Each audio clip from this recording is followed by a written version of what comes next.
literally have no idea what to talk about. But obviously, sitting here on The a eve Monday. of the eve of freedom in Calgary.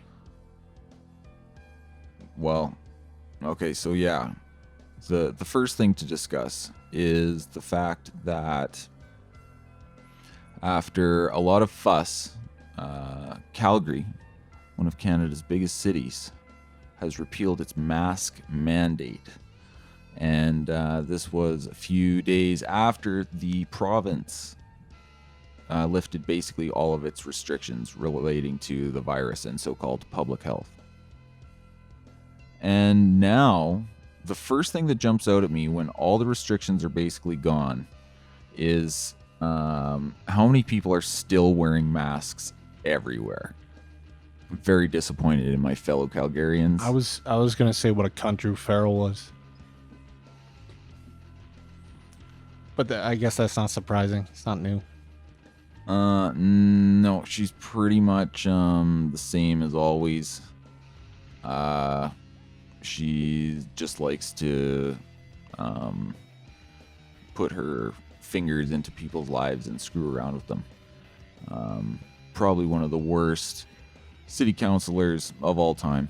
And she's going to be gone. She's resigning. Thank goodness. Although I can only imagine the type of person who would replace her.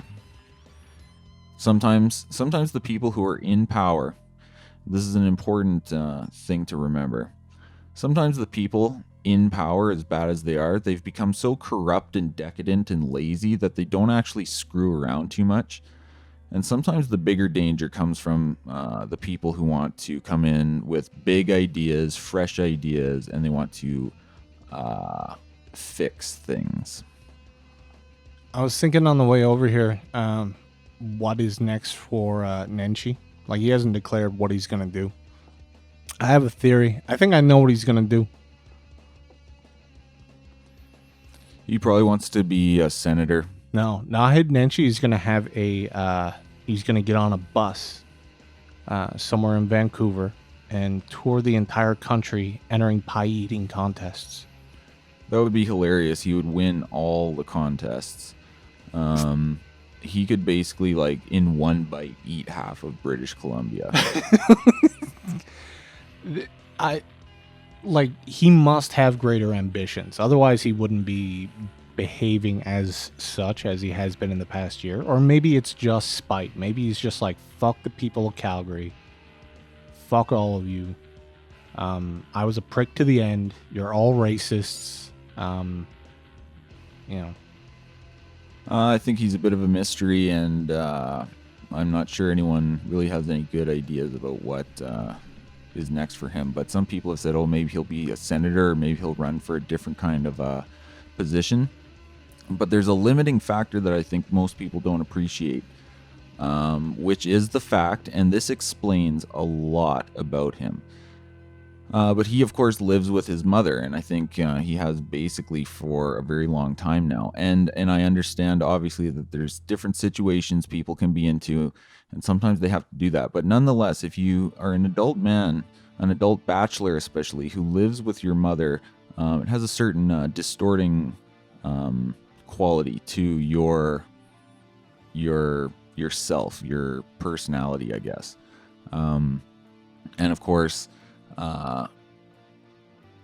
Nenshi acts basically exactly how you would expect from a petulant man-child.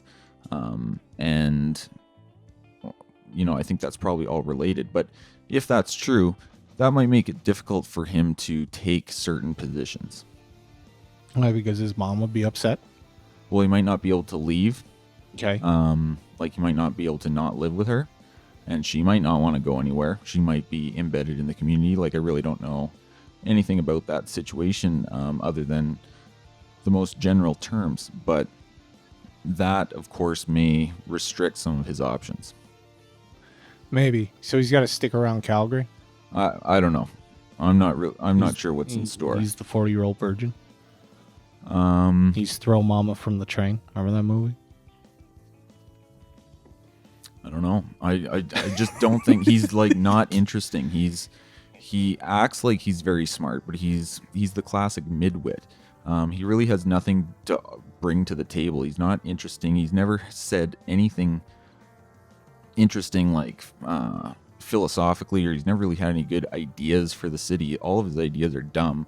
All of his ideas are, classic, stupid, arrogant, small thinking, petty tyrant garbage. And what's in store for a person like that? I mean, he has lots of options, but none of them are interesting. So, do you have a running tally on how many times he got sued as mayor? I think 3. Wow. I think he has an ongoing one at the moment. Yeah. Doing Calgary proud. He's just awful. getting it done. But a lot of people do like him for some reason. It's that affability when he calls everybody also racist. It's maybe just something about the Alberta thing. Like, it's very very divided here. Do you think that people were kind of smug when they elected Nenshi? Because I remember he gets elected and everyone's like, "Oh my God, Calgary, the Bible Belt of Canada, the racist, oil-loving like monsters, finally elected a Muslim mayor." And there was a little bit of self-congratulatoriness in Calgary, but there was a kind of focus by the Laurentian news services to kind of be like, "Oh my God, like they're finally out of the Stone Age." Yeah, it was like that. It was it wasn't so much like, "Oh wow, those trashy Albertans elected a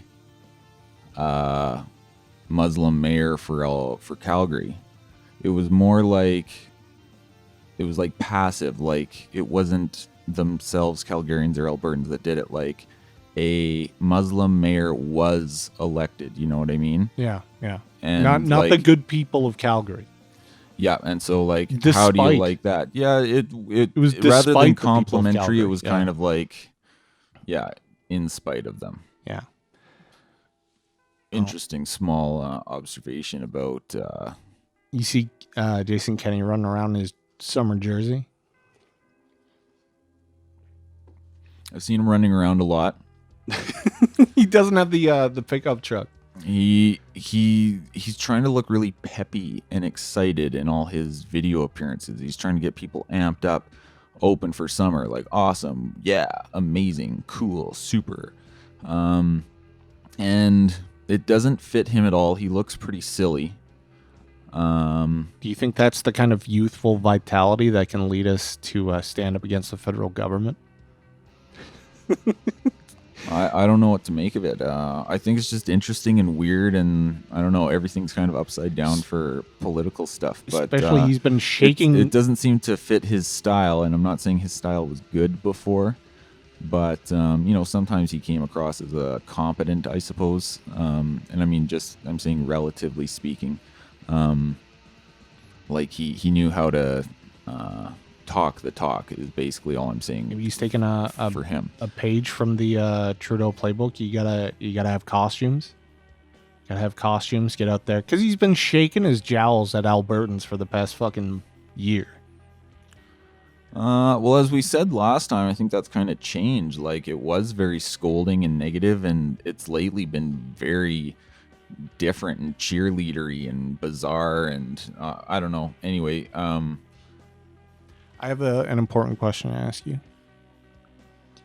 What are you going to do now that you don't have a daily dose of the Queen of Xanax, like on the radio, on global TV, like just every day, Hinshot just hitting you with the tallies? How are we going to know how many COVID cases were today if we don't have Hinshot breaking it to us? Literally no one will care. Like, no one is gonna go out of their way to look it up. Do you think that that's the true tap out? I mean, they still say it on the radio every half hour at every news update if you listen to one of those kinds of channels. Or I listen to 660. I do. Yeah, 660 is pretty efficient. It kind of rolls through things quickly. Yeah, it's great for a 13-minute commute. And yeah, but you can always expect your tally on the hour and the half hour. Yeah, But do you think that that is the true sign of the government tapping out when they don't have the daily propaganda? Oh yeah, for sure. They're done with it. Like It's over. The lockdown fanatics are totally losing. They're struggling as all these great ambitions about like the Great Reset.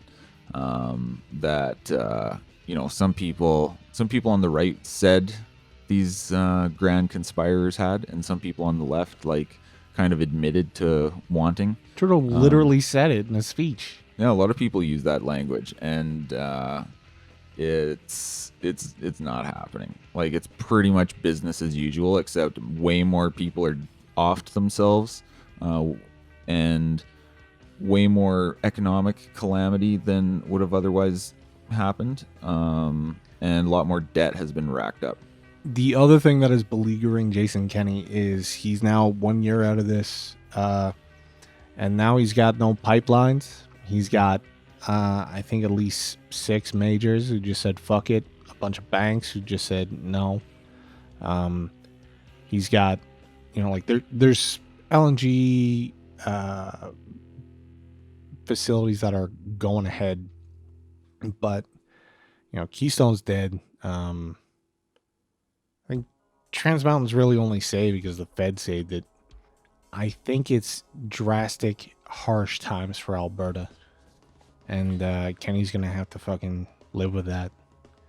Well, we politicians can get away with quite a bit, in theory, if in Alberta, if commodity prices are good, and we're going into a bit of a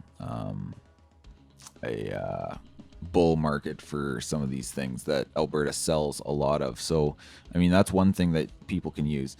Otherwise, Kenney has very little, in my opinion, to point to in terms of victory. Like, he gets up and says, "Oh, look at all the promises we've kept from our campaign. We fought hard." But it's like little stuff that no one remembers and no one really cares about that much compared to kind of the broader, bigger issues. Look at the jail reform we did. Well, like, did we mention this before? Like, that parole board reform? Yeah. Like, that is so dumb. Yeah, no one cares. Yeah. No one even knows what it is that they did or what it was they were changing.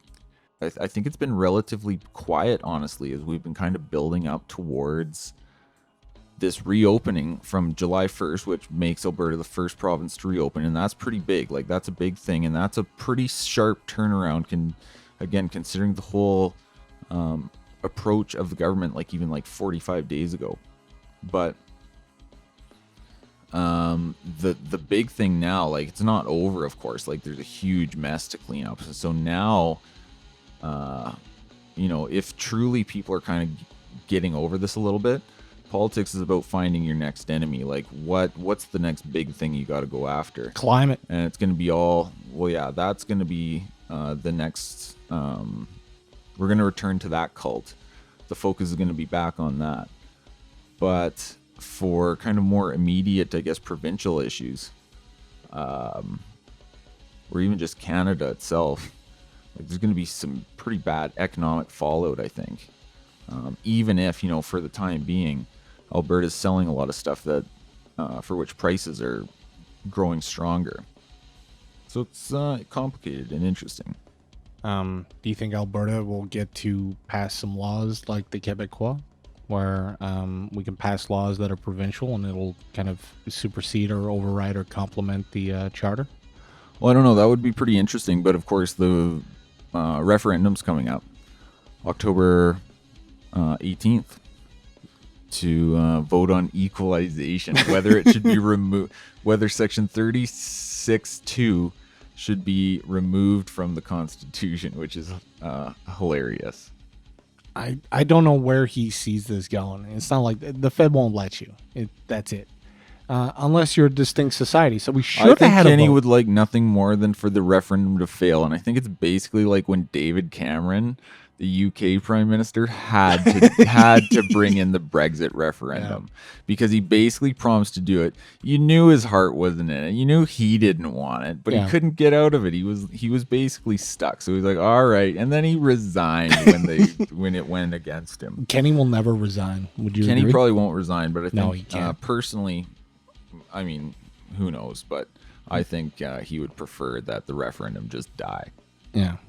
I think that's what everyone would love, because NDP would love if it fails, because then they can look and say like, haha, look how stupid the referendum was. What a waste of money. And then Kenney would love for it to fail, because then he's like, okay, now I don't have to deal with this anymore. Yeah. Now, now people don't have to think of me, Jason Kenney, as a federal representative. It would be a huge setback for the whole whatever quote unquote Wexit or fair deal or separatist or independence movement for Alberta if that referendum failed, but I don't believe it will. What about you? No, people are tired. There's a lot of old school Alberta liberals like grandmother age and or my parents' age, and they aren't necessarily crazy people like me. They're more like ordinary folks, more like kind of, for lack of a better term, perhaps you'd say center left. But they deeply feel Ottawa treats Alberta unfairly. So it's not, in my opinion, from what I've seen, it goes way beyond a mere left versus right thing. I think there's a huge proportion of Alberta who basically thinks the arrangement is unfair or unjust, and even if they can't articulate it very well, if they don't know the details, they have a sense that it's screwed up. And of course, it's not the core problem, it's not the only problem, but equalization is like a symbol of that exploitative arrangement that exists in Confederation. And so for that to be it's very unpopular in Alberta, and I think it will probably be voted to revise the Constitution to remove it, which, I mean, different things to talk about, like prediction for the outcome, but also like, what does it even mean if they win? And no one has a clue. No, they're like, oh shit, they actually voted for it. What do you think about the phrase "the nation of Quebec"? There was a bloc. I prefer the people of Quebec. No, there was a bloc MP just up there talking shit, and he goes, "The people of Quebec, the nation of Quebec." What do you think about the? What do you think of the ring of the nation of Alberta? I don't like it. No, I'm kind of getting like I'm kind of starting to turn away from nation and thinking more the people. Yeah. Because the nation is just like, a way to jam people together and like kind of somebody. It's always a zero-sum game in the nation. Okay. But the people, that has more of a collaborative or. I guess. I just imagine people fucking. That's like when dictators give speeches before they cut off heads. They're like, "Look, I'm doing it for the people." Well, the people. They'll always find some reason to cut heads off. Look, the people got to rise up. What do you think that Alberta is better or worse situated compared to other provinces as it comes to Aboriginal kind of cooperation with the province?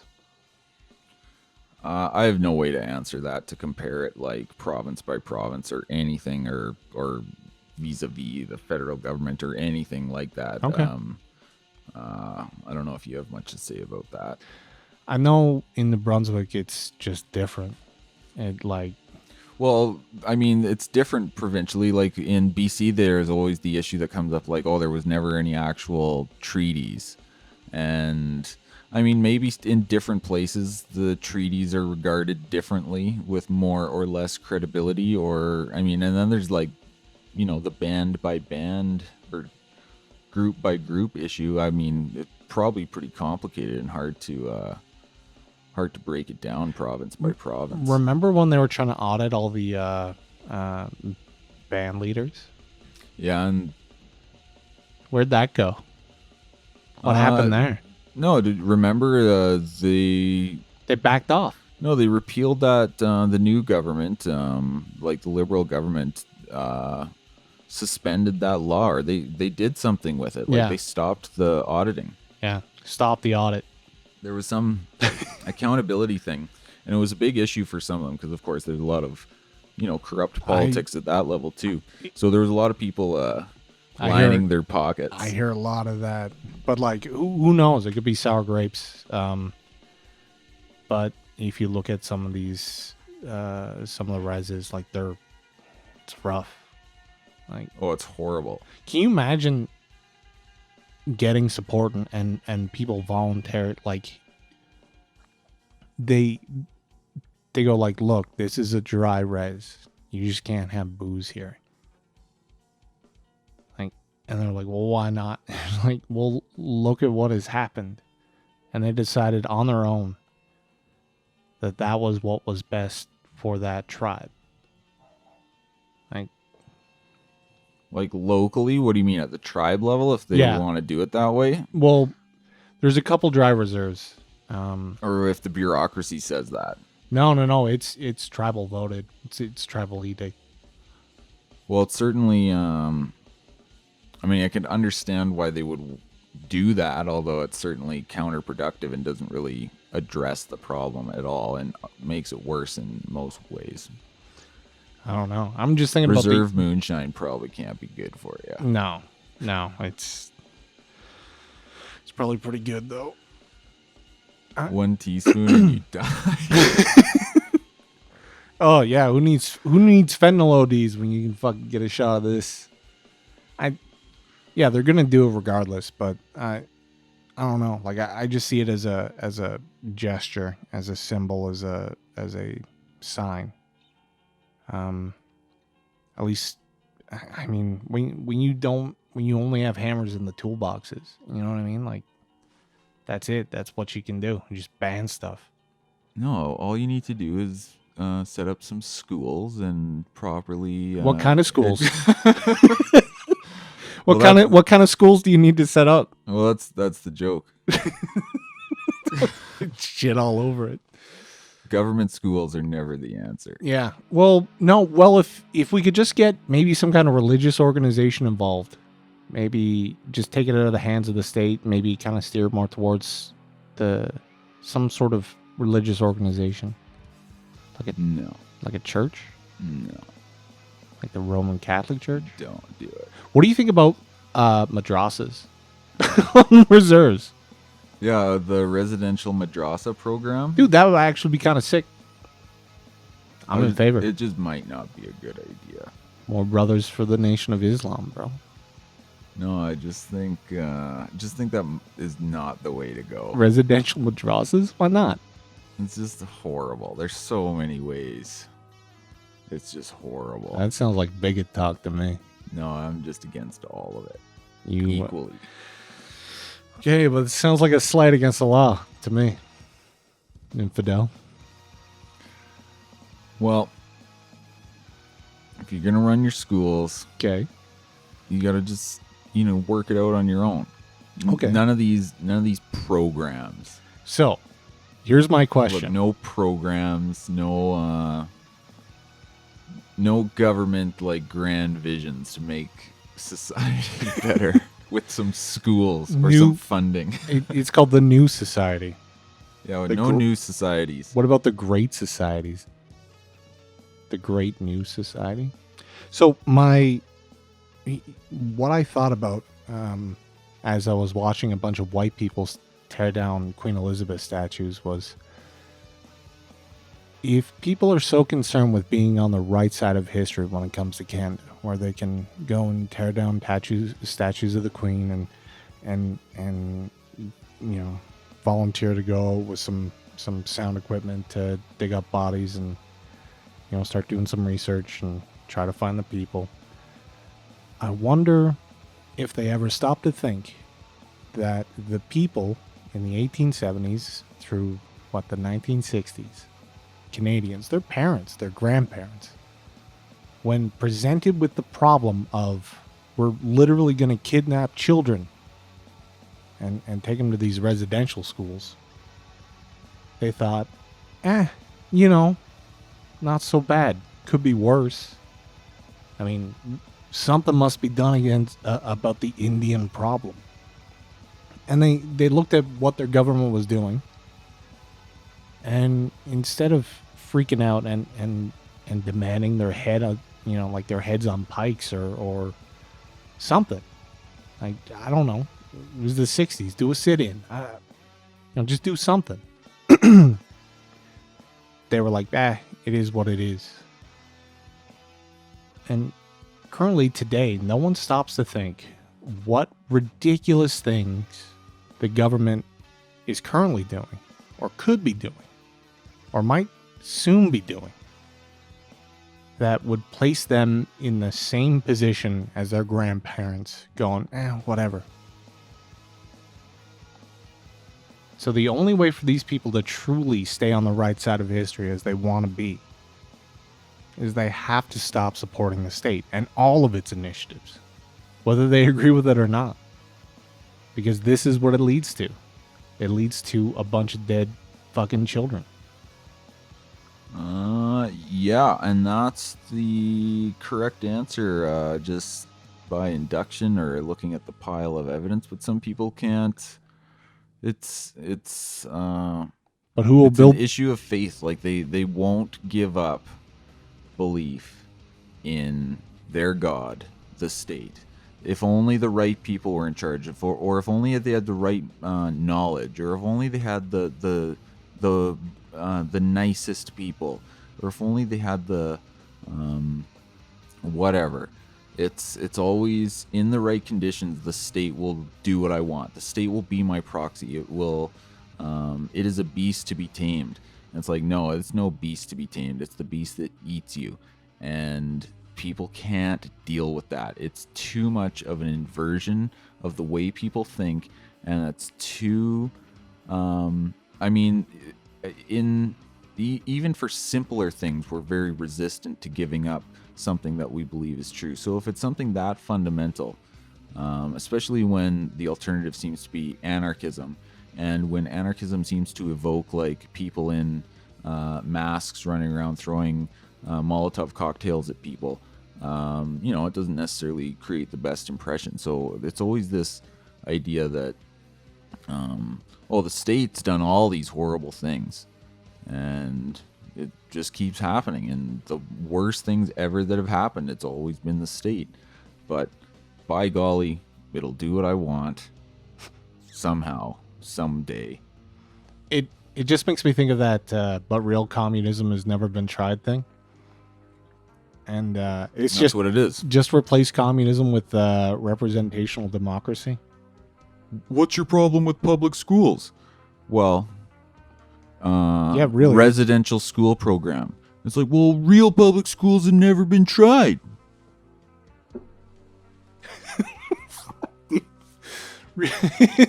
Real residential schools have never been tried. That wasn't a real residential school. I mean, okay, so to have a true residential school, it needs to be a madrassa. Real public healthcare has never been tried. Yeah, like, fuck. I think. Well, real regime change has never been tried. Well, a real command economy has never been tried. Well, who will build the roads? At the end of the day, who will build the roads? Yeah. No, and so Hoppe talks about this, I believe, chapter 6 of Theory of Socialism and Capitalism, and he calls it the socio-psychology of social engineering, or something like that. And the idea comes down to like this empiricism and the way people use the social sciences. And basically, no matter what, because everything is tentative, everything is hypothetical, and because you can't control things in a laboratory, you can always say, oh, you didn't account for some variable, or some condition was met. So the theory can either be survive any kind of contrary evidence, or like basically you, yeah, that's what I'm saying. So you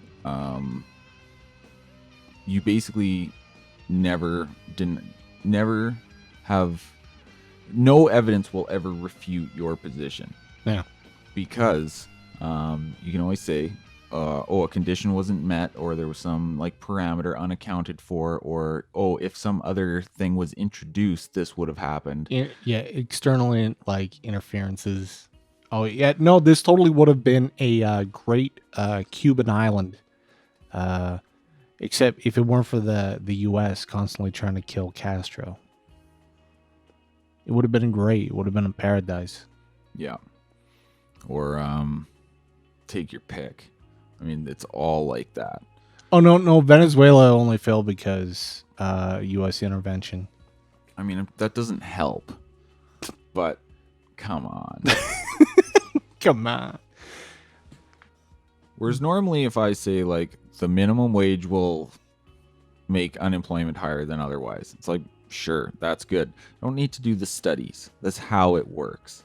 But people always trot out this, well, it or unemployment went up, and it's just basically it all comes down to a post hoc ergo propter hoc fallacy. Yeah. Like, this didn't necessarily cause this, or it did, but the mere fact that something happened after something else doesn't mean they're interlinked that way. So, that the kind of human action approach versus the data-driven approach to human action and economics. There's been quite a bit of celebration around Thomas Sowell over the past month or two. I think he, I don't know how old he is now. He hit a big number. They're republishing a book. That guy's been on fire for He's the gift that keeps on giving for like 40 years. Well, at least 60, man. Like, he's been, I don't know when he. I don't know when like people started hearing him, like what his opinion was about stuff. But yeah, so what he did is he just went to places and just wrote down all the numbers himself. Can you imagine an economist going out there with a fucking notebook and be like, well, how many loaves of bread did you sell today? Well, depending on the kind of economics you're doing, sometimes that's what you do. And I mean, back then for him, wouldn't have had the resources available like we do now. A lot more footwork involved. Like we take for granted. Yeah, it's pretty easy to find things out. There's a lot of shitty hotel room stays. Yeah, I think. Do you think there is a future for economics as a field? Or has it just been like, is it going to get co-op? Like, what do you think critical theory does to economics? Well, kind of maybe before to take that part, is there a future for economics in its modern form? I would say actually no. I think it's basically the product of like subsidies to academia and government employment in a lot of ways, which creates opportunities for the so-called economists that wouldn't otherwise exist. So in that sense, if like in the future, I think when that money dries up, there won't be the demand for economists now. But other than that, yeah, I think the future of like real kind of core economic ideas and good ideas is pretty bright, because you're always going to need that, and it always underlies basically everything that we need to figure out. Do you think how much time have you spent studying modern monetary theory? Enough to know what it is. Maybe not all the specific variations, but it's not a new idea. It's just it's literally it's the greenbacker idea. It's literally 150 years old. There's nothing new about it. In fact, you can not to make it too abstract, but it's basically as old as time itself. It's just the idea that by devaluing the currency, you can increase national wealth, basically. That's literally all it is. It's just a new spin on that. Yeah. I've heard it shorthanded as Keynesian 2.0. Like Keynesianism 2.0.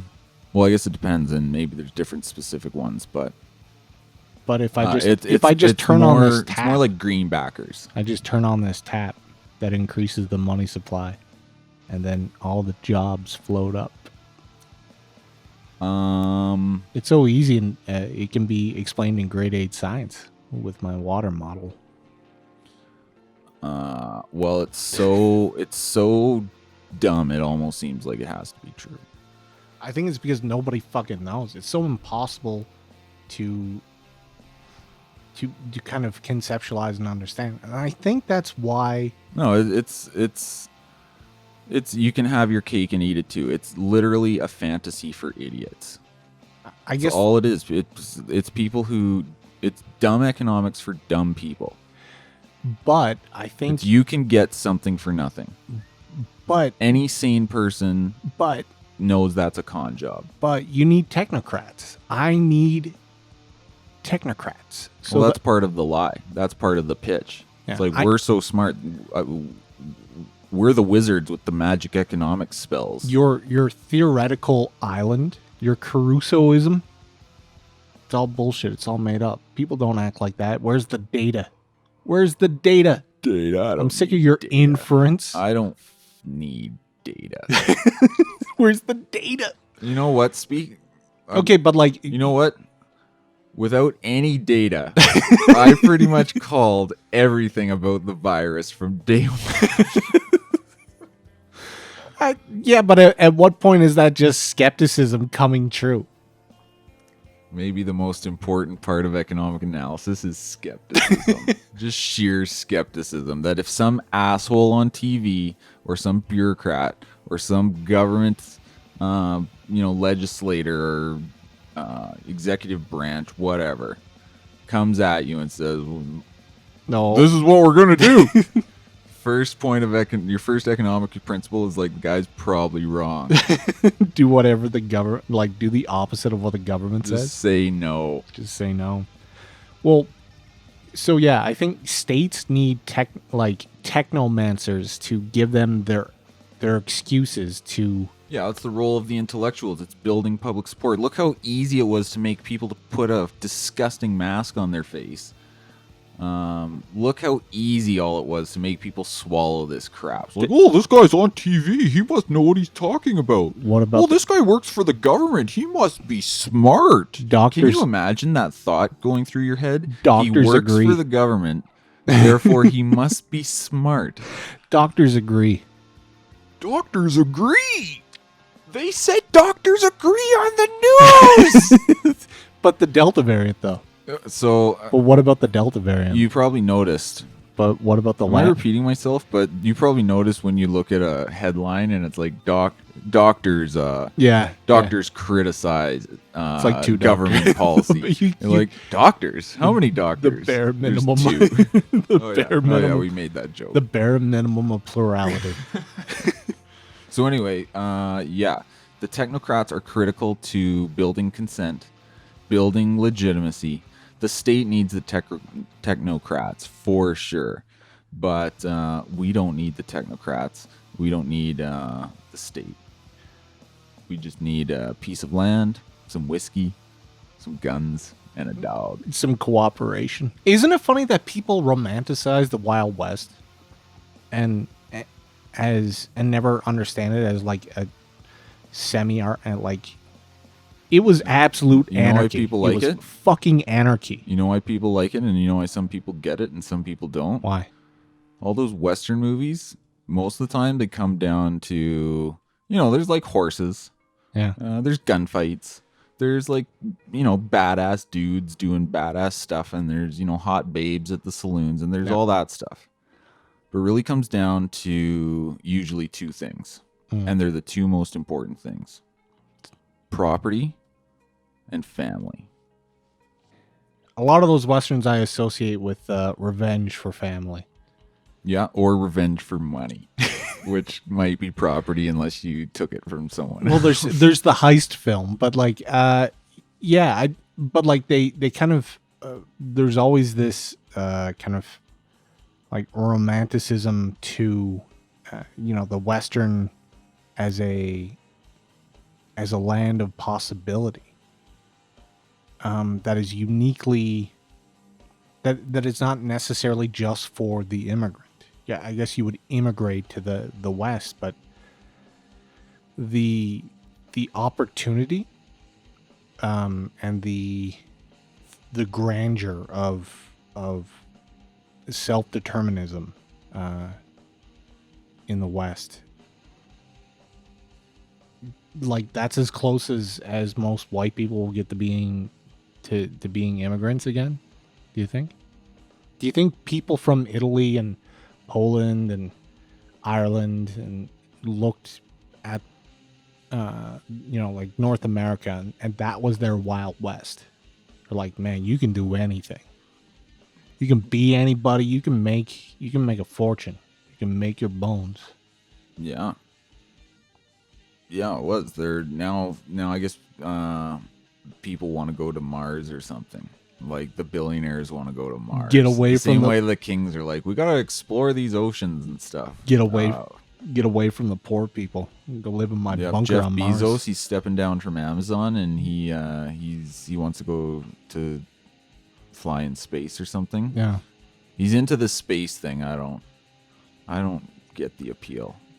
Rich people eventually, once they made all their money, they somehow became obsessed with being social stewards and being patron to the arts, giving money to charity, to have their, like, it wasn't enough to have your name on every railroad or every oil can or whatever. You had to have it on a homeless shelter. You had to have it on a museum. The Getty. You had to have it, like, you had to be a patron of the arts and Makes charity sense. and society, and that kind of became a way for them to compete amongst themselves. Makes sense. Okay, so I think the uber rich are going to start competing with one another For space. for space.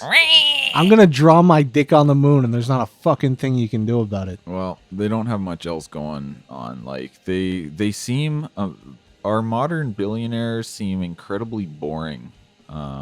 And like I don't know what I'm comparing them to necessarily. Maybe I've watched too many movies or something, but I don't know, like Elon Musk and Jeff Bezos and like Mark Gates. Zuckerberg and Bill Gates, like they don't actually.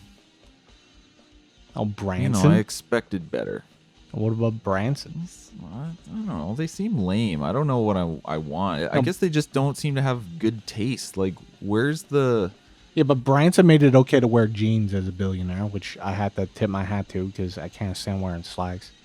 And he's also... There's now Virgin Space. They're also getting into space. So he's like, hey, me too, guys, right? Don't forget about old fucking Richard. Yeah, okay, but we were talking about, like, you know, they're... becoming patrons of the arts or whatever. And like, so, okay, they're trying to do the space thing. But, okay, say you've got billions of dollars. Obviously, maybe despite some anti-capitalist stereotypes, they don't consume the billions of dollars that they have. Like, they have to spend it on stuff. I'm going to spend it on shutting the door behind me so no one else gets rich. Well, yeah, you got to pay off Yeah. some politicians to make it harder for competition. But so you have billions of dollars. Like if you had billions of dollars, you would probably want to contribute to some kind of artistic interests, for example. And you know, hopefully you are interested in something cool that's going to get a whole bunch of money. Can't happen. But none of anymore. these guys seem to make anything interesting happen like 'cause that. Like, at least I never hear about it. Am I missing something? It seems like they are kind of lame and they have lame taste. You think that's because there's no culture left? Yeah, probably. That's probably it. Our billionaires are probably a reflection of how lame we are. Wow. Yeah, there's no culture for them to kind of fucking put their, signature Well, should underneath. the bourgeoisie lead the way or something? Like, we seem to get No. good. These are not bourgeoisie. Don't get it wrong, man. These That's what I mean. These are true elites. That's what I mean. These are these are super elite, but still, like, give me something good. Yeah. The bourgeois are people who go to, like, buy their way into country clubs. The bourgeois are the reason why there is a no white after Labor Day, like, kind of myth. You know what I mean? Well, I mean, that's all fine, but I'm, like, somebody make, like, 100-foot statue of something. Fucking sick. Like, I don't even know. Like, do something cool. Write your name on the moon. Don't write your name on the moon. That is lame. Dude, that's the sickest thing you could do with $1 billion. That's the lamest thing, like, imaginable. It's so lame. Okay, if you made $1 billion, instead of put your name there, would you write, like, fuck the state? No. I need to put something on the moon, dude. No, if I had $1 billion, horrible. for sure, I'm putting something on the moon. It's like teenage vandalism level stuff. It's galactic. Are you fucking lame. kidding me? It's lame. Galactic vandalism? It's lame. That's sick. No, it's lame. You got to do something like epic. Yeah, like what? Crash the moon into the earth? Something's got to involve the moon, dude. For this comparison to apply. I don't know. I'm painting you into a I don't corner. know. It's got to involve the moon.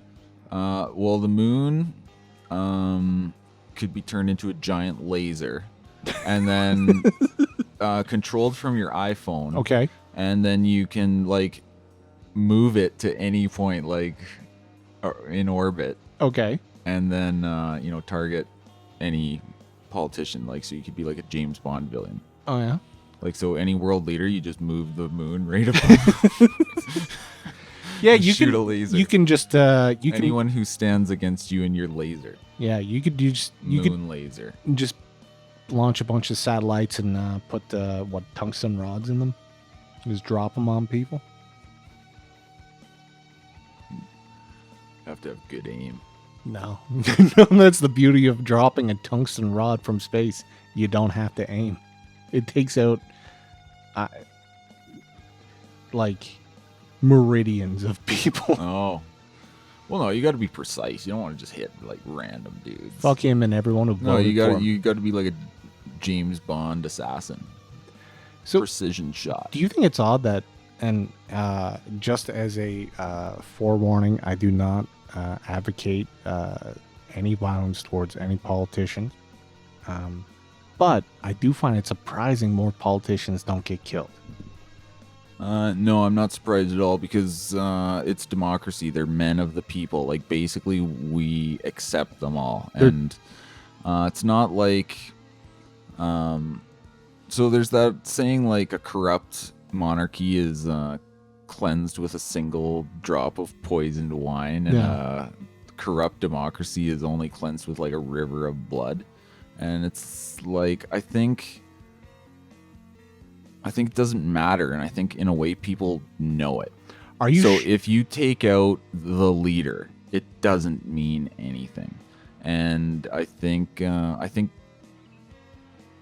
people probably couldn't explain that, but I think they kind of get it on some level. So even if there's some crazy people who think that's the way to go, and they're like, "Oh, we should go get these bad guys," and like, you have to be way off the deep end, because anyone who I guess has a, somewhat more sophisticated take, it has to recognize in some way that it wouldn't work. It wouldn't accomplish anything.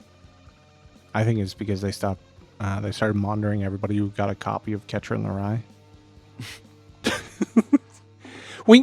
I don't know how many times in the first 2 years of Trump's presidency that I didn't go, like, more than a month and go, like, I can't believe it.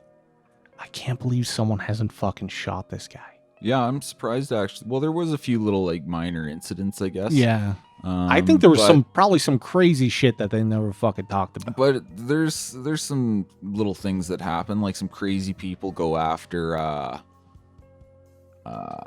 Like there was that lady that got shot at that place by some crazy dude. Didn't some guy like attack Rand Paul with a stick or something? Was that his neighbor? Yeah, like some crazy neighbor. A like mob in DC. Mob in DC surrounds you. Yeah. So yeah, there's some occasional violence against politicians. Or like, you know, sometimes they'll get a pie thrown in their face or something dumb. No. Sometimes if it's John Chrétien, they'll fight back. No one's taking a run at Trudeau. But I think nobody's gonna do anything in Canada like that. Well, why do you think that guy, like, there's never been a fucking made-for-TV movie about the guy who broke into, Sussex Drive to fuck with, Chrétien. Like, there's no way you were like, man, I should break into that place. These people are dumb. He's like, so he had a motivation. He knew who lived there. Like, it wasn't a mistake. But we just don't talk about it. Like, someone tried to assassinate the fucking prime minister. Did he, though? Didn't he? I don't know. Like, I don't really know the story. Maybe. Just seems weird. Sometimes they're just idiots and they don't really have a clear intent to do something like that. And the way I see it anyway. So you're getting dangerously close to excusing the January 6th insurrection. You mean they had no plan? I think it was just some guys pretty much walking in and causing some trouble and leaving. Well, it's because you hate America. It was an insurrection. It was a pretty bad insurrection. It didn't seem like there was like insurrection intent in place. The January 6th seemed a little like treason plot. Uncoordinated. But yeah, basically, Hoppe talks about this. Because there's a less clear separation between us and the government. Assassinations of government leaders in the democratic age are very few. Whereas during the monarchical age, extremely common. Sometimes your own family would just get rid of you because you're no good. I'm just thinking about the Gracchus brothers getting thrown in the fucking river as tribute to the plebs. Senators getting fucking whacked. And plus, like, I mean, practically speaking, if you have any idea about future consequences, it's not easy to do something and get away with it. Like, I think it's probably hard to commit crimes nowadays in a lot of ways. I don't know. It depends on who's fucking... Depends on the type of depends crime on who's and, chasing where it is and stuff. But, like, I mean, everyone's got tracking devices and phones. Like, everyone's leaving, like, major trails and stuff. Maybe it's just hard to do something. And, like, heck, I mean, they did Hitler assassination attempts. They all failed. The state tried to assassinate Castro, 50 fucking times? Yeah, so it's like, I don't know, maybe people think it's just like, they probably won't succeed, and even if they do, it won't accomplish anything good, which is probably the correct risk assessment. It's that meaningless slogan, like, we are the government, like the debt, we owe it to ourselves. So if that's the underlying mentality of democracy, then you don't want to like hurt yourself. This is the will. I think it's a totally different mentality now. Like will of the people. Yeah, it's a very different kind of like action against the state. Now people just make memes. Did you see? So remember back in the day, there used to be that porcupine project. No. For New Hampshire. A bunch of libertarians were going to move in New Hampshire. Oh, there's like Pork Fest, yeah. Yeah. So apparently they tried this in a town. Oh yeah, it was total mess. A total mess. Of course it was total mess. Because like, who goes in for these sorts of things? Well, it sounds like losers. Like they set up some dirty tent city and like... No. They like moved into this town there and just like, all right, there's no fucking rules. And some journalists like wrote a book about it.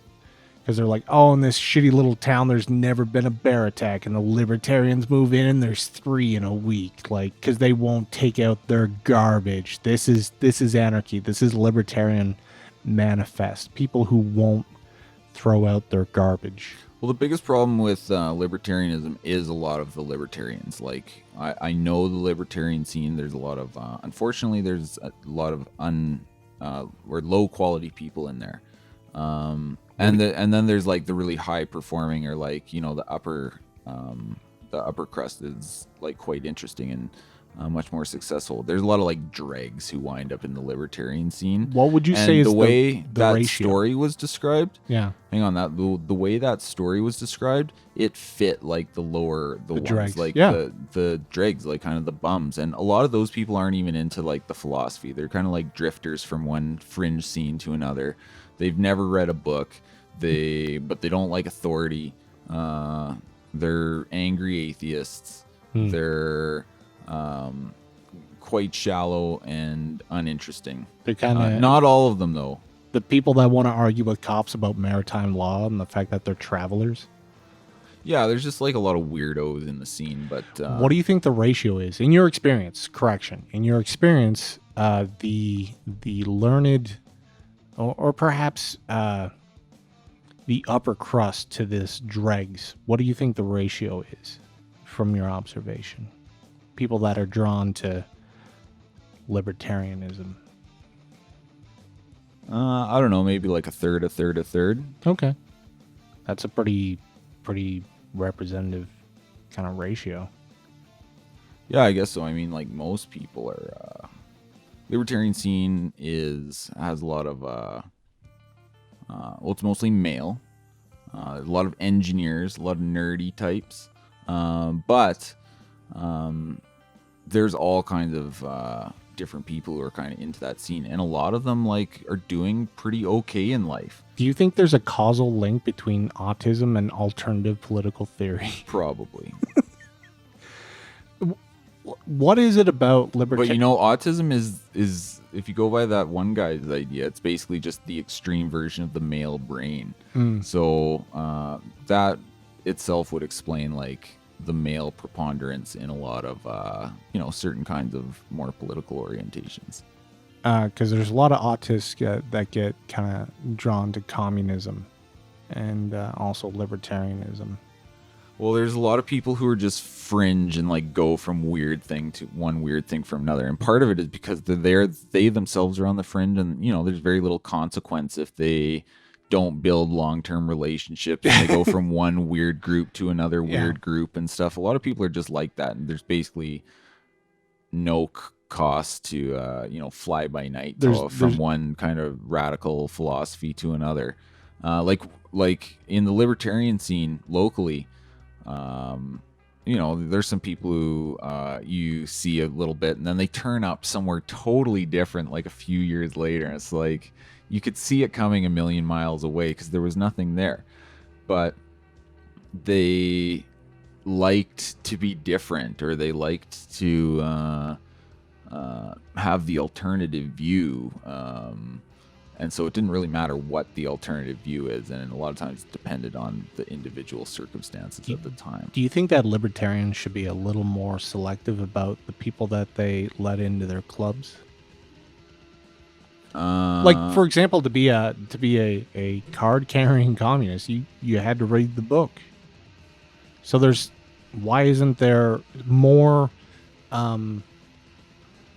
discernment among the organized libertarian groups for the people that they're willing to associate with? Like, are you trying to preach the gospel to the fucking plebs? Like, or are you trying to actually get some shit done? Well, for me personally, I don't know if we want to put this in here, but for me personally, there's like layers. There's like the intro layer, and then there's like a few more progressively inner circles that like you've got to be up to a certain level of awareness and grasp the philosophy a bit before like we want to invite you over for a barbecue, you know what I mean? But pub night, it's kind of for everyone. Okay. So yeah, there's an inner circle, but I hate to put it like that, and it is more discerning in there. There's no like dregs in the inner circle. But I guess I'm trying to get at the argument that the pub night should be inner circle. Like somebody just goes like, look, I need a fucking book report from you. How do you find who goes into the inner circle? You ask them some real fucking basic questions. And that's what you do at the pub night. Yeah, but you don't. Have you stood up and told people to get the fuck out because they don't know what the fuck they're talking about? No, not really. But I've argued with people, and like some people just don't fit in, and they can basically figure it out themselves. Some people it takes them a few times. Like, what if, like, and some people like they don't even necessarily fit in philosophically, but they enjoy the group because it's interesting. There's a lot of interesting discussion that's not, just zeroed in on that one thing. Like, it's just different kinds of conversations, and some people are into that. Okay. There's not necessarily like all. Just thinking of kind of like the scene I'm part of. Again, I don't know if we want this in here, but I think some of the points are worthwhile to include, specifically because the worst that people who claim to be libertarians create the worst reputation for people who are libertarians.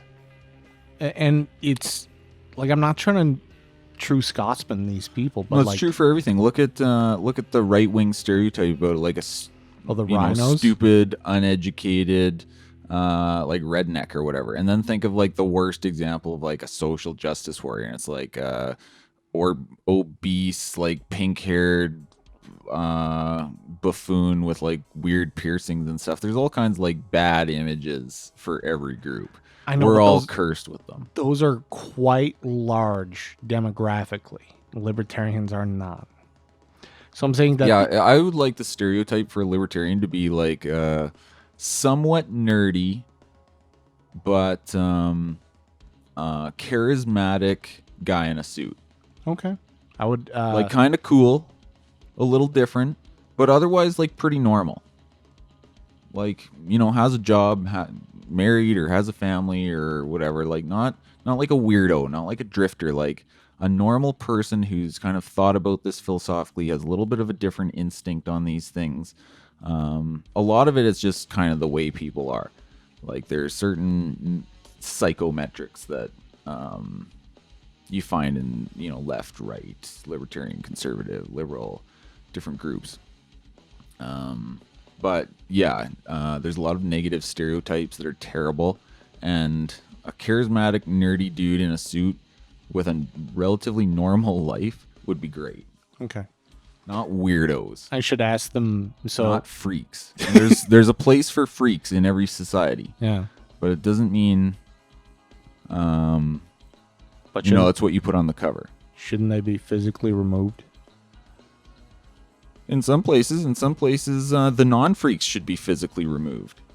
Depends on how your Covco rolls. Your covenant community depends on the rules. What if no unions? What if I want to set up a union in your Covco? Well, in my Covco? Yeah. No, I don't think there's. What do you need all that unions. Stuff for? Give me some of your stuff. Give me your stuff. I'll build the roads. The commercial district's that way. This is just a neighborhood. I'll build the roads. I don't know. It's complicated, but I think enough of it is being taken seriously enough that it has to be derided and marginalized by certain sectors of the media. Like it's both a joke, but worth mocking to them. Do you know what I mean? It's like that old statement, like if what is libertarianism? Well, yeah, but the fact that they have to make fun of it rather than completely ignore it means it is something that they don't like, as opposed to something they're completely indifferent to and can ignore. So, unfortunately, I mean, it'd be nicer if we didn't give them that kind of ammunition. But I'm a little old-fashioned, and I think image counts for more than people give it credit for. And it really does affect the receptiveness of your ideas. Okay. Just no way around it. So, you don't have to wear a mask anymore. Yeah. if people keep wearing them. What if people keep wearing them? No, it's a statement. People keep wearing them? And your comments Okay. So now people, follows. the land of variant. Do people really think it makes a difference? I don't understand it. I'm just trying to be a responsible citizen. I'm trying to basically no one wore a mask until they were like told they have to. And then when they're told they don't have to wear it anymore, at least in Calgary here, they're all still wearing them. Is it just because it's confusing and the city council made it confusing? Or is it because people are afraid of faces, or they become neurotic and develop some derangement? Or are they genuinely afraid of like the Delta variant that they heard about on the news, which is the least deadly variant of all time? I think it's a value prop for these people. So is it? Yeah. About identity. Well, I don't want to be one of those people. I'm not a Republican. I care about people. Well, the odds of you getting to call someone out for not wearing a mask has greatly diminished. But the likelihood of you being socially mocked or shamed or outcast or confronted is still very, very minuscule. I personally would never shit on someone for wearing a mask. I just make some assumptions about those people. I'm delighted if people continue to wear masks, because at this point, if they do so, it's very nice to know that they're crazy people. What if they so you can deal with them accordingly? They just say my boss is like if someone person. It's like if someone walks into the room and says, "Hi, I'm Joe. My pronouns are he, him." I just know some things about this person. Same way that if they walk in with a mask. Okay. And they don't need to wear it. Would you have a more adverse reaction to someone who wears a tinfoil hat or a mask at this point? Okay, if someone walks in with a tinfoil hat, I know they're like trolling. I know it's a joke. If someone walks in with a mask, yeah, I think they're like, they might be, their minds have been twisted. So I'm on board with the Joker guy. He's probably funny. Okay. He's probably got a sense of humor. He's probably seen a few good jokes on the internet. Probably, because they do line up with the some of the photos of people in grocery stores were pretty extreme. Now let me tell you, the left has its mask shit. No, where's the right have? Because it is very much a religion. It is a left-right thing in a lot of ways for whatever reason. But the right must have a version of this. And I consider myself a man on the right, so I can make fun of my team a little bit. Okay, as a person who's so what is the superstition of the right? Oh, the superstition of the right is profanity, without a doubt. Profanity? Yeah, absolutely. What? Yeah. The superstition of the right is profanity. You can't say that on television. No. Yeah, it is. We're talking about masks for the left. Yeah, no, profanity is still the mask of the right. No way. Yeah. No, okay, I reject the answer, and I need another one. There's got to be another one. No, because you might buy into this a bit. You're like, oh well, it shows because I'm fairly foul mouthed. I speak as I think. And I enjoy swearing. So do I. It's awesome. But, I have felt that, that kind of the social taboo of swearing in a casual and relaxed environment. And I'm like, oh shit, these people don't roll like that. Yeah, some people it's very different. Yeah, and you got to know the scene. But in general, it's not good. So what? But I don't think that's on the level of masks for the right. Although it's interesting to talk about itself. It's bad for us. We shouldn't swear. Yeah. I do it all the time anyway, and I like doing it, and it feels good, and I think it's effective, and blah blah blah. But I think it's actually kind of bad for us to do it. Okay. Does overt sexualization or promiscuity count for the right? No, we're talking about a superstition. Okay, think about the mask. Think about what the mask has become to, again, predominantly leftists. Because that's just how it breaks down. Again, for whatever reason, that's just kind of how it is. Mm-hmm. There's this left-right divide on the mask thing. Oh, support of the military. Easy. Support of the military. That's like the big superstition. Yeah. You love your country because you support the military. Or flag, you got your little Canadian or American pin. I support I back the blue, support the troops. You know what I mean? That's the cops one might work. Yeah. Supporting the cops is the right-wing mask. Yeah, maybe. Because the hardcores who live out in the fucking country, they hate the fucking fuzz, dude. Hate them. Yeah. Hate fish and wildlife. And hardcore hippie leftists also hate the mask. Horseshoe theory. Well, yeah, man. Like, the only people more contemptible than the RCMP are the fish and wildlife. They fucking Farmers hate the cops. Them.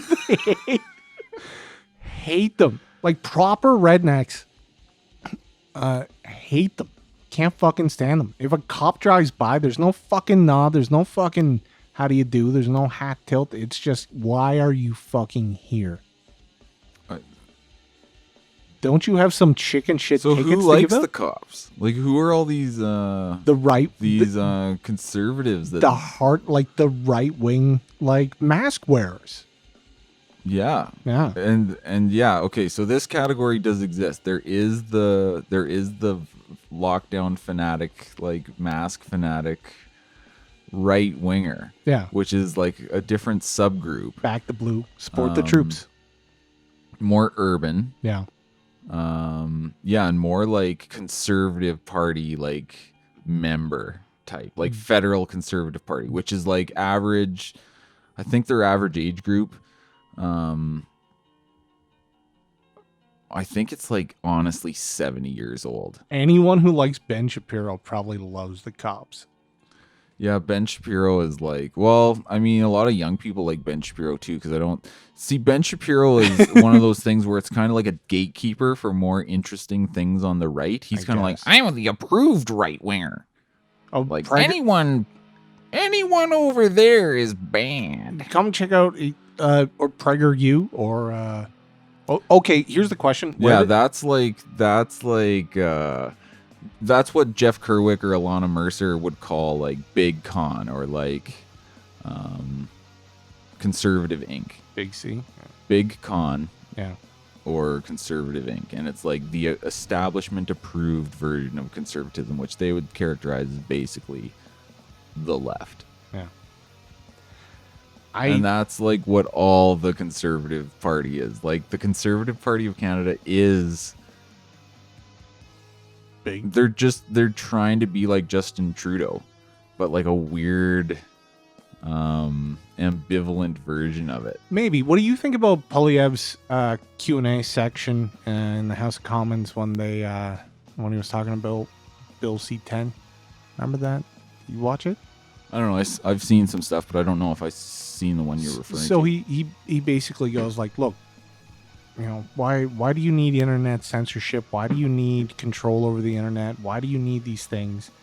And some NDP, I think it was NDP or Liberal, gets up there and he goes, why is it that everybody supports this and for some reason the Conservatives don't? And I was just like, oh, he put it right down the plate. Wasn't it Trudeau who said that? No. It was thinking of a different thing. It was some backbencher. It was because it was a softball, and Poilievre gets up there and he goes, the reason why you all support it is because you're all the same fucking party. That's why. Well, practically speaking, they basically are. Like they're all in cahoots. They've got a really good racket going. Someone said it. But like, you know, needed to be said. And Erin O'Toole wants in that party. Like everything he's doing seems to be that. And Okay, sure. Let's else- let's drop the facade. Let's Yeah. drop it. Let's have a one-party parliament. Yeah. Who else And are you going to just vote for? Let's move on with it. Yeah. Who else are you going to vote for? Get It's it me. over with. NDP, and Conservatives can merge with the Liberal Party.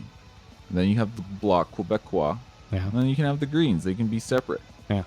Like the Liberals just gobbled up a Green MP from PEI or something. I think the NDP can just gobble up the Greens. And the only one No, that'll NDP brings nothing to the table anymore. Like the Liberals have like done all their stuff except for all the NDP does free drugs, free everything. and free daycare. NDP just says like, you got to do more. It's like, well, what are the Liberals doing this week? It's like, we got to do more. Like, look, tax breaks for billionaires, and the NDP are like, oh, wait a second, you almost got me on that one. Less tax breaks for the rich. We will extend the unemployment benefits. We want them to be longer, and bigger. bigger, and longer. Yeah. This message is approved by Jag Meat. Not a bro. Just don't Jag Meat. Jag meat. Jag Meat wants more. More, longer, and bigger. Jag meat wants more, longer, and bigger deficits. Weird. Yeah, so that's federal politics. I don't know. They're out of control. It's disgraceful. I can't wait to see the Conservative Party get absolutely annihilated. How many in seats? The next election. How many seats do you think they'll lose? Honestly, I don't think they'll lose like a lot. Will they still maintain? Less than 10. Will they still be official opposition? Are they? They are. Yeah. Oh yeah. Well, will they lose that? Think NDP's going to gain? So hard. No. NDP. What does NDP even bring to the table anymore? Jag meat. I think Liberals are gobbling them up like crazy. They bring Jag meat. Okay, think about this. Jag meat's a good-looking dude. He looks good in his setup. He's built. He looks good in a suit. He knows how to whip them out. You know, one-liners. He knows how to apologize in public. It's very important if you want to run Canada, how good your apologies are. All right? I haven't seen Erin O'Toole apologize yet, but I bet it's going to be fucking bad. I bet he sucks at it. Right? Erin O'Toole he doesn't apologize. He only disavows. Oh, I disavow. I disavow. I disavow Rebel News. I disavow that Sloan guy. He's out of the party. I kicked him out. I disavow that Bernier guy. Yeah. I disavow. So I hope Bernier gets some seats. I hope he doesn't get blown the fuck out like last time. I think they won't get anything. There'll be a spoiler in a couple races, though, I bet. Maybe. There might be some contested area. I think BC's probably going to have some people party votes. I think you're going to see some weird stuff. People fucking hate Horgan.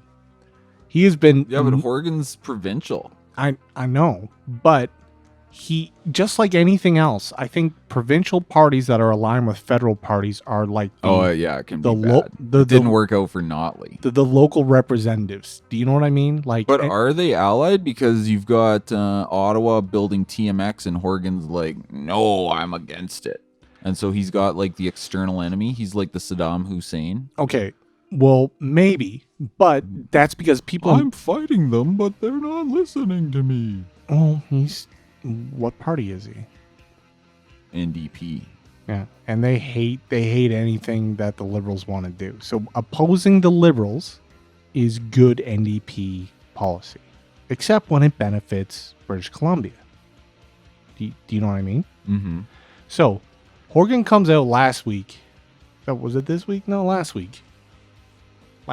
And makes, I think, one of the best political gaffes I've seen in a long time. And oh, I think I know what you're talking about. Yeah, so the death tally in BC was something like 2,500, 2,800 for COVID for 16 months.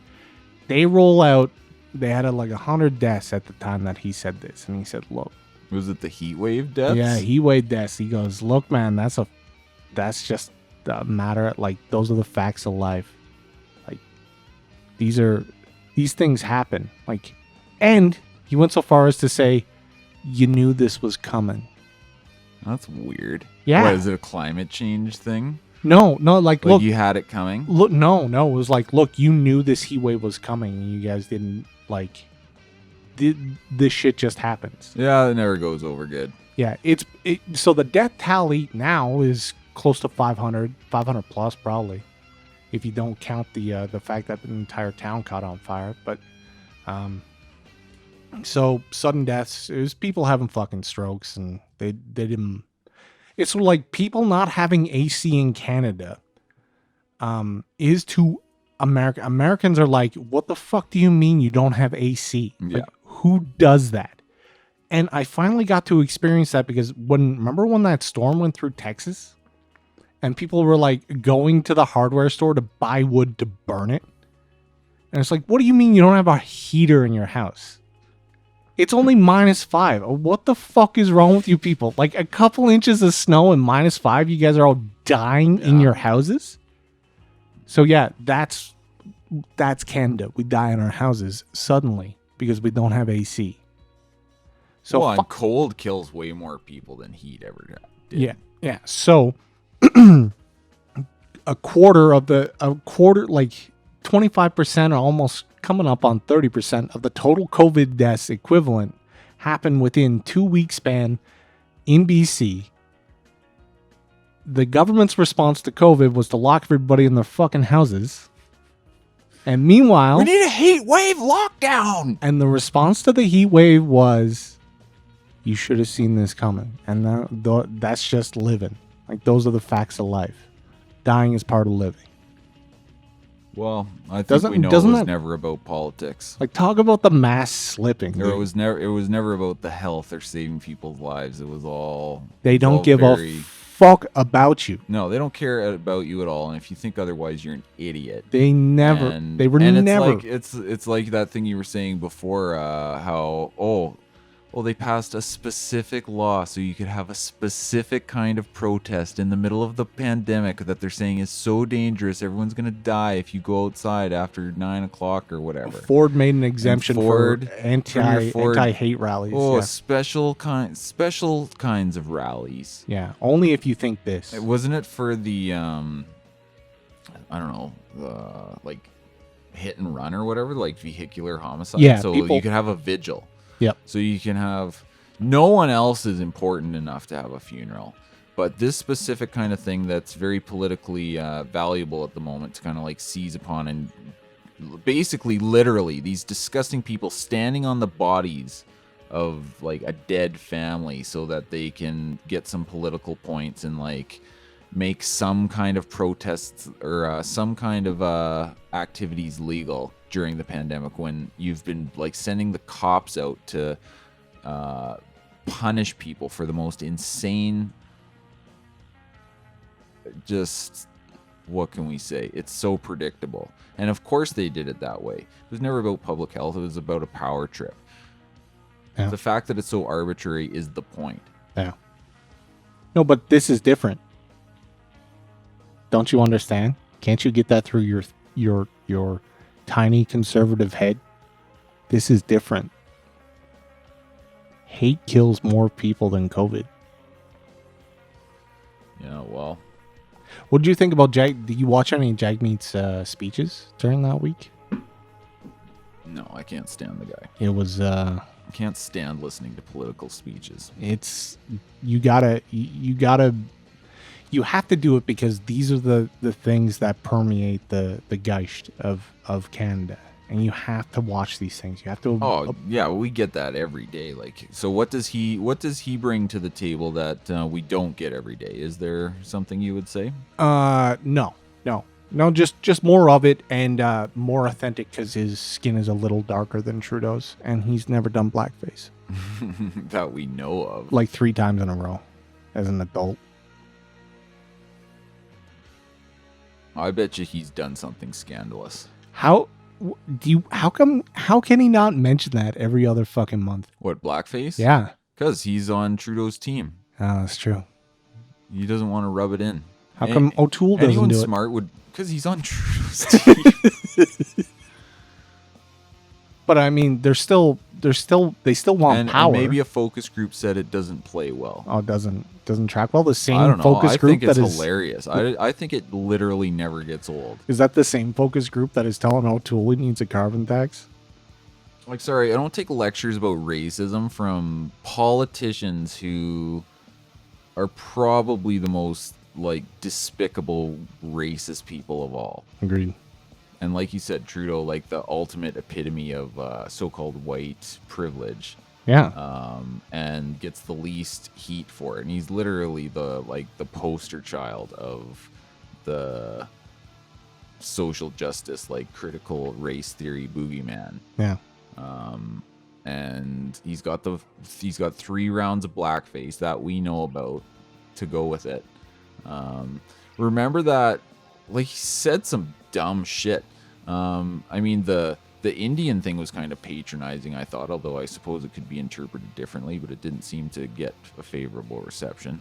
But remember that thing where he had the dinner where some indigenous protesters showed up? Yeah. And he said, I don't know, he just made some dumb snide remark, like, for the amusement of his hoity-toity audience at the expense of the protester. I think he basically said, like, thanks for the money, yeah, asshole. it's like, thanks for buying the ticket as they're getting thrown out. Yeah. Because, you know, I guess you pay for the ticket to, like, show up and then, like, stand up and do It's the just protest or showmanship whatever. 101, dude. Never lose control of the room. Yeah, but, I mean, he's just...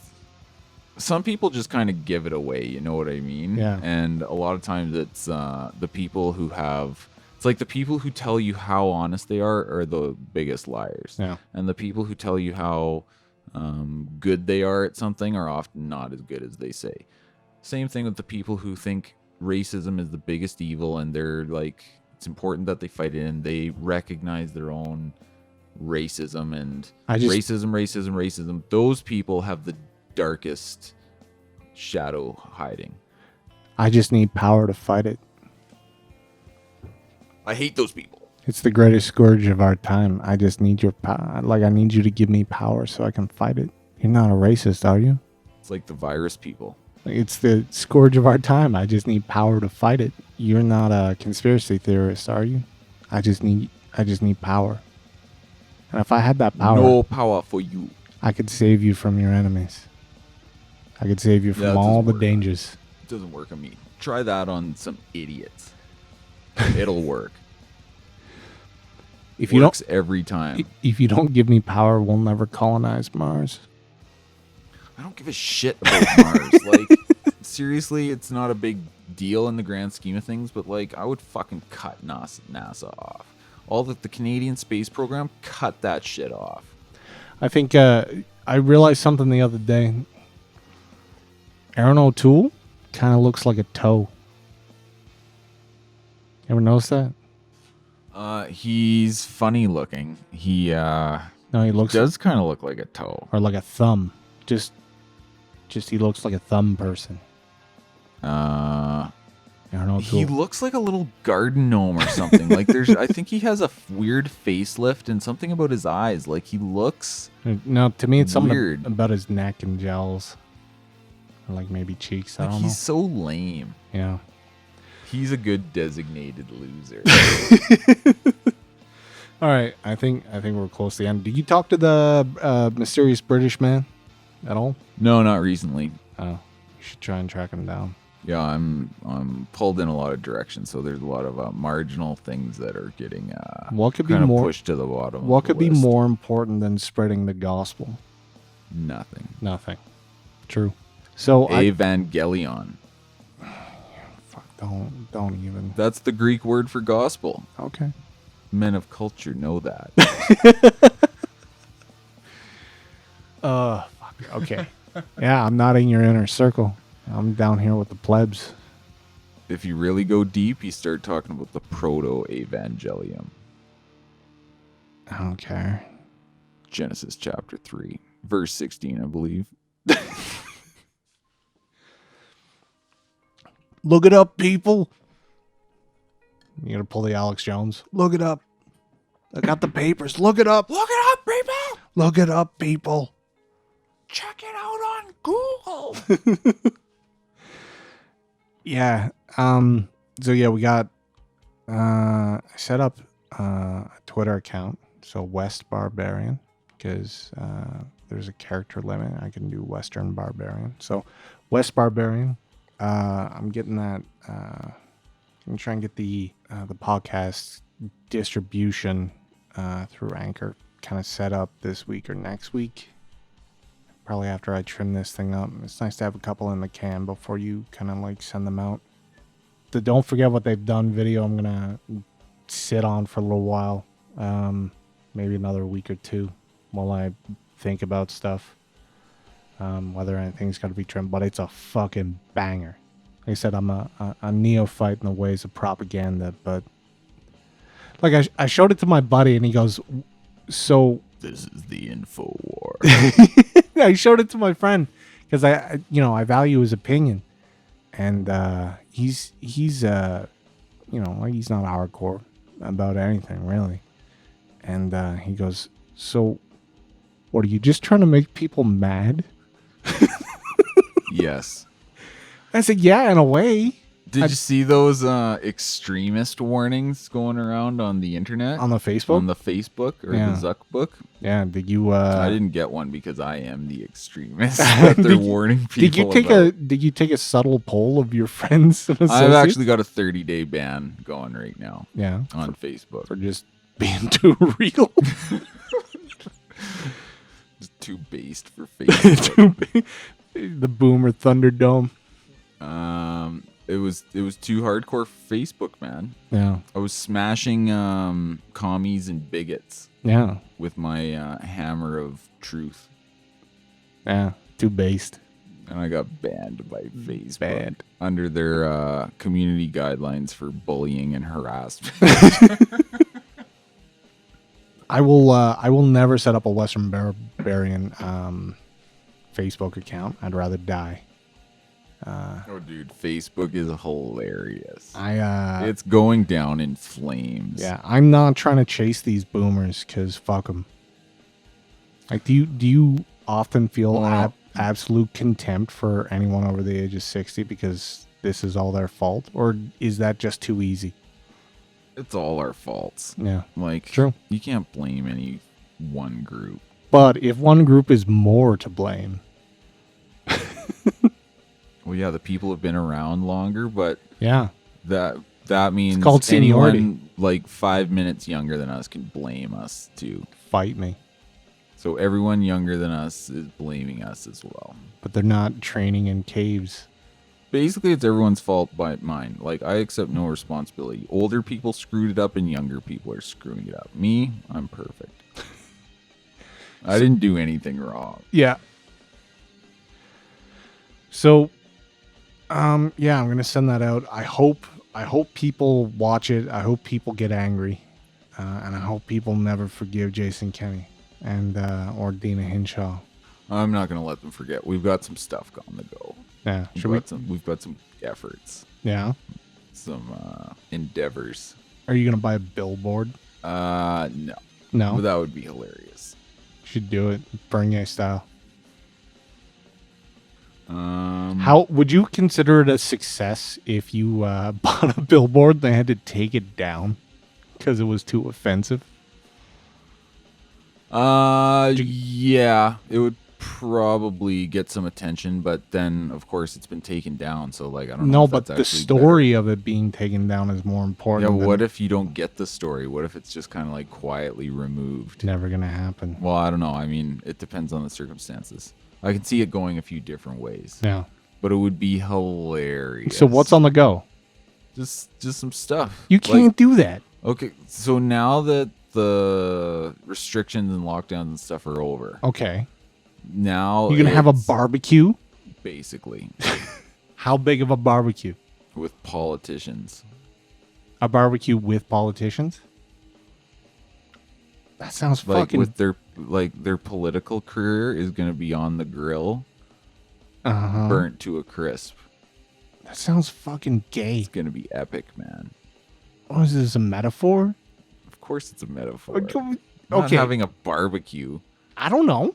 There's no barbecue with politicians. We're cooking politicians' political futures. Okay.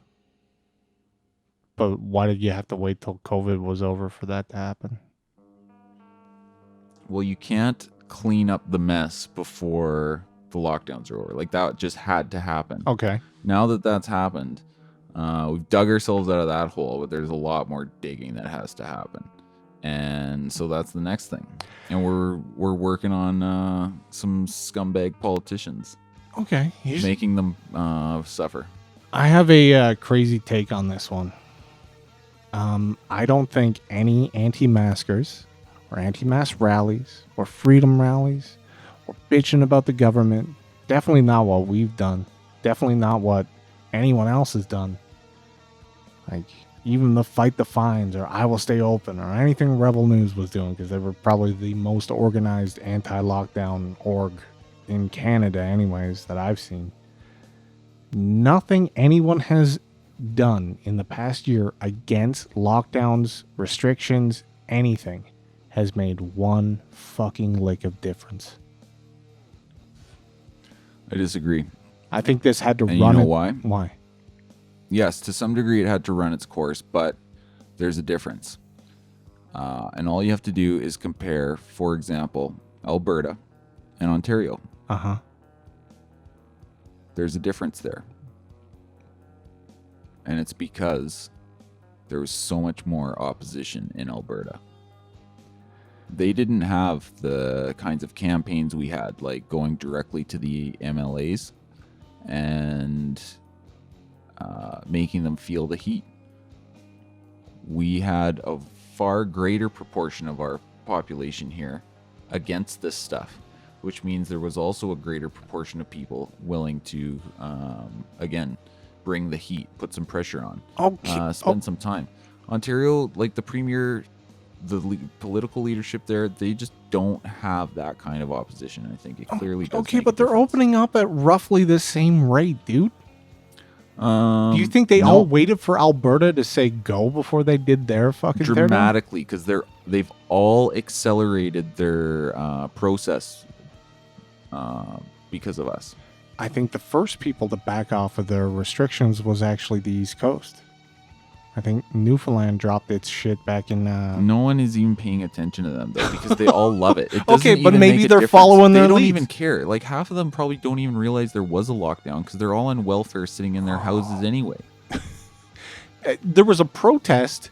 They shut down the fucking... That was amazing. Yeah, dude. Where was the Alberta equivalent to that? No, maybe there should have been. On the border? That was pretty awesome. That was awesome. The Quebecois kept their lockdown, their curfew. There we go. The Quebecois kept their curfew in Montreal up until like fucking 2 weeks ago. And the best part about it was Montreal makes it into the finals and they're filling the fucking streets. And I was like... Yeah, the whole thing is ridiculous. I was like, man, wasn't 2 weeks ago... On a patio, they've got everyone like 12 feet apart at tables with like 2 maximum. Yeah. Meanwhile, right outside the restaurant, people are like basically like sucking on each other. Yeah, butts to because nuts. they're like right in each other's faces, packed. It's like a freaking mosh pit of epic proportions. Dude, they started tossing fucking cop cars, and I was like, man, this is it. This is all that pent up shit from the fucking curfews. No, they love it over there. Yeah, they love their curfews. Yeah, their premier is like the highest rated in Canada, or second highest. Govern me harder, daddy. They love it. Whereas here, I don't know. Kenney is the lowest. I just don't think that it matters. Alberta has taken the lead when it comes to anything anti-lockdown, from what I've seen. Okay, well, I'm a cynic. Again, I'm a cynic. And understandable, but again, just think about Ontario announced its plan. It was horrible. Everyone hated it. BC announced its plan. It was horrible. But since it's BC, they didn't seem to hate it as much. Alberta announced its plan, and it was fast, and it was the least terrible. Still terrible, still arbitrary and fussy. I'd agree. But it was the least terrible. Yeah. Then lo and behold, we're cruising along, and all these other plans start kind of like speeding up a little bit. Okay. So I mean, it's not as clear of a leadership position. It's not as decisive. It's not as big, but better to be the first than the freaking lagger behind. Like I really think we the absolute political brutality subjected or put against the UCP government from its own base made a huge difference. And they fumbled through every possible alternative to deal with it until about mid-May.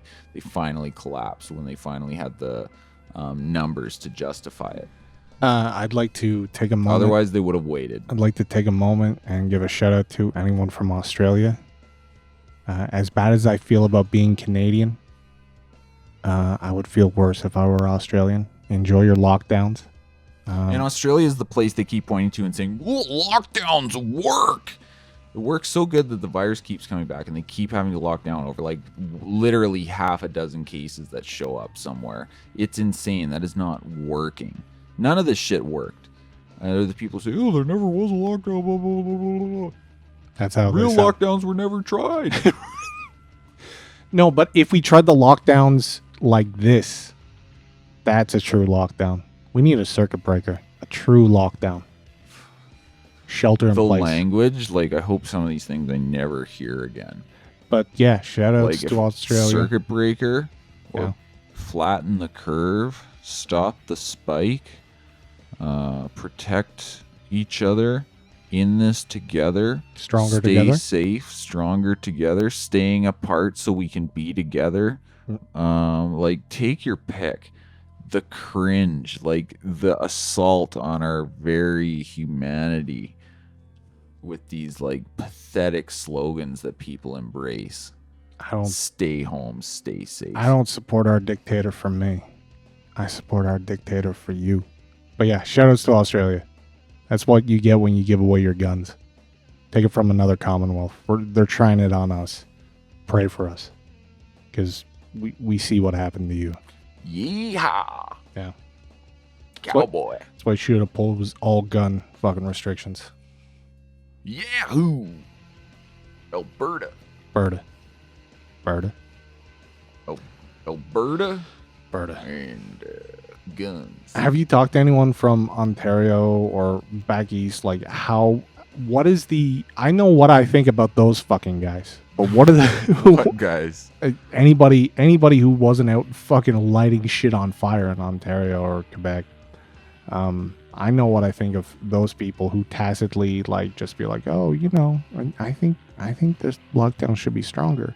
Like that seems to be the, you know, when we talk about a 30-30-30 spread, I think it's like 60%, 80%. It needs to be stronger. What do those people think of us? They probably think we're absolute trash. Yeah. Absolute trash. Do you think this will increase justification for Western kind of contempt and alienation? Yes, and I pray that's the case. Like nothing could be a better outcome. Nothing highlights how unwise it is for us all to live together than this last event. And take your other stuff, climate change, all kinds of other issues and stuff. But Alberta cannot be in the same country as Ontario, period. It's stupid. You think they're going to implement a new national energy board or something? What's NEB 2.0? It's the carbon tax. Yeah. Only federal carbon tax and climate control plan or whatever it is. Are you ready for? I forget the name of it, but you know what I'm talking about. We're gonna have to borrow money to get carbon. It went through offsets. The Supreme Court, yeah, and it was basically turned into like carte blanche to do anything you want ever. So it's just purely a matter of political will, what you'll do with it. That's the law of the land. Yeah, and it's all like regulatory. Yeah. Like the law's there. You can just like go from there. Is Jason Kenney the one that you want leading the fight against Ottawa? That's what this referendum is going to be about. No. Yeah? No, I think that's why it's going to fail. I don't want him there, or I don't want him leading it. But I think it's like the David Cameron thing, like I said with the Brexit. It's gonna take on a life of its own, and doesn't really matter what he wants at a certain point. He would love nothing more than to have it go away. Tank it. Yeah. All right. I think that's it. Don't be racist. If you hate white privilege, don't vote for Trudeau. If you're against residential schools, you know what you have to do. What? Can you handle this? This might be too radical for you. Too radical? Doubt it. If you're against residential schools, you should write a letter to Justin Trudeau. Yeah. And tell him you feel really bad About collective guilt that you must bear. Oh, okay. And then what? Look what we've done. Yeah. What have I done? I'm part of this. Don't you love the fact that people who emigrated to Canada in the past 30 or 40 years are on the hook for this too? Yeah, like the Vietnamese church that got arson attacked, like, what, yesterday? Yeah. So and, like, they're basically all people who have probably moved here in the last maybe 30 years tops. Welcome to Canada. Welcome to Canada. Residential schools. Burn your building down. Yeah. What? It's what you get for sharing the religion of my enemies. Yeah, collective punishment. Yeah. Collective guilt. The Collective left's punishment. big fetish. I don't know. It just means that Viets get the bullet too. But they're not going to go down like the Canadians. Good luck. At their core, they still remember their roots, what it is to be Vietnamese. We'll see what happens, Canada. We'll see.